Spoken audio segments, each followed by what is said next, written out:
ભાવનગર શહેરના પશ્ચિમ વિસ્તારમાં સરદાર વલ્લભભાઈ પટેલના 150માં જન્મ જયંતિ નિમિત્તે પદયાત્રાનું આયોજન કરાયું હતું। કેબિનેટ મંત્રી જીતુભાઈ વાઘાણીએ લીલી ઝંડી આપીને પદયાત્રાને પ્રસ્થાન કરાવ્યું હતું। પદયાત્રા પ્રસંગે કેન્દ્રીય મંત્રી નિમુબેન બામણિયા, કીર્તિદાન ગઢવી, રાજભા ગઢવી, માયાભાઈ આહિર, સાગરદાન ગઢવી તેમજ ભાજપના આગેવાન કાર્યકરો ઉપસ્થિત રહ્યા હતા। દેશની સ્વતંત્રતા વખતે પ્રથમ રજવાડું ભાવનગરના મહારાજા કૃષ્ણકુમારસિંહજીએ સોંપ્યું હતું। સરદાર વલ્લભભાઈ અખંડ રાષ્ટ્ર તરીકે એકતાના દર્શન કરાવ્યા હતા। ત્યારે યુનિટ માર્ચ યોજવામાં આવી હતી, જે વિવિધ માર્ગો પર ફરી હતી।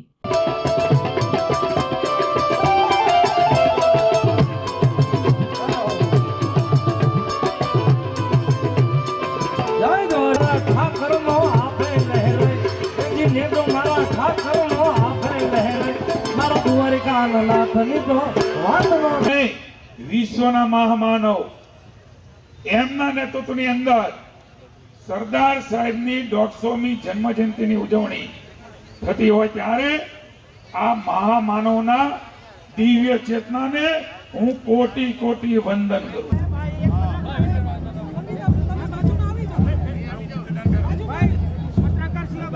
સ્થાનિક ઉદ્યોગોને પ્રોત્સાહન આપીશ। યુવાનો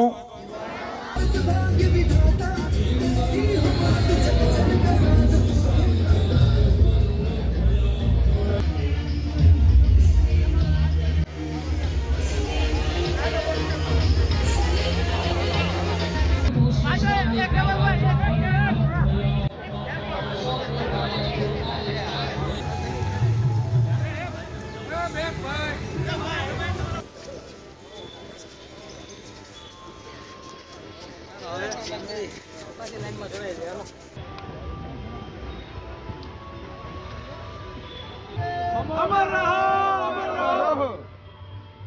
जय सरदार।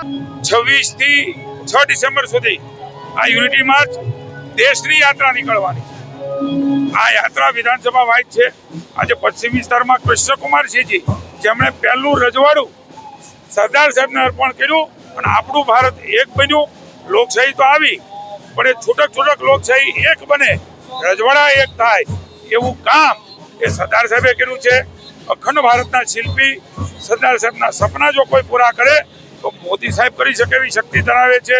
એક સમય હતો સરદાર સાહેબને ભૂલવી દેવાનો, સોમનાથનું જીર્ણોદ્ધાર નહીં થવા દેવાનો,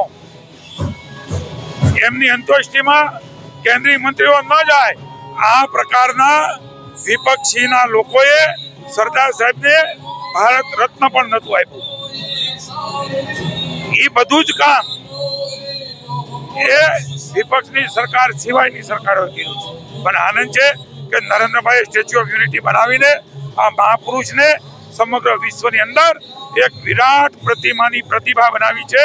હું નતમસ્તકે મોદી સાહેબને અભિનંદન આપું છું અને આ આપણી યાત્રા, એમનું 150મું વર્ષ, એમની દિવ્ય ચેતના, એમનો રાહ, એમનો રસ્તો અને ભારત મોદી સાહેબના નેતૃત્વમાં વિશ્વગુરુ।